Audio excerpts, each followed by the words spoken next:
teach you things. So in this episode, what we're going to be doing is I'm going to teach you how to sharpen your image if it needs it.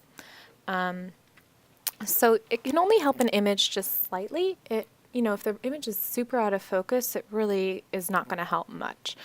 So as you can see, I already edited this image for contrast using curves. I already got rid of a bunch of dust and scratches. So what I'm going to do is I'm going to get rid of viewing this little grid. That was just to help me with dust and scratches. So I go up to View, Show, and then Grid, or you can see it tells you what the shortcut is, the Apple key and then the apostrophe. Okay, so to sharpen, only sharpen after you've gotten rid of dust and scratches. So if you haven't, go back and do that, watch that tutorial video, and then come back here. So because once you do it, you can't go back. So now that I'm satisfied getting rid of my dust and scratches, I'm going to highlight these two layers. I'm going to hold down Shift, and I'm going to click on dust and scratches and background. So now you see both of them are selected. And again, if this is your first video you're watching, I'm using an older version of Photoshop, but everything should look very similar and or the same. Like the colors might be a little bit different.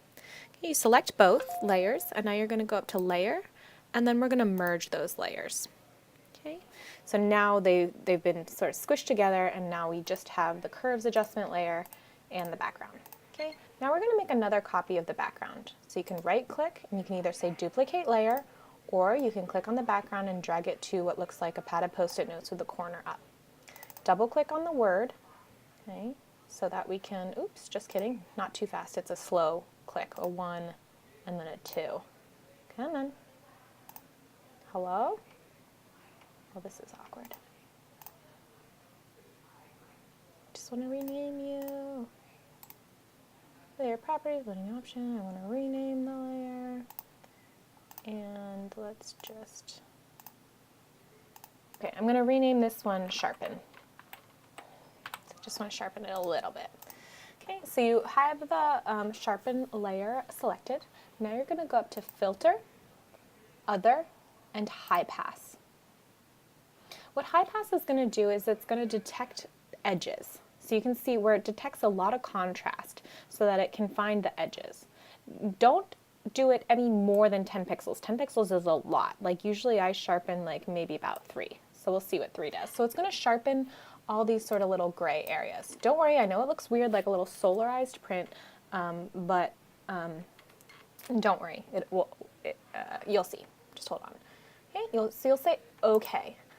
All right, and so it'll apply that filter.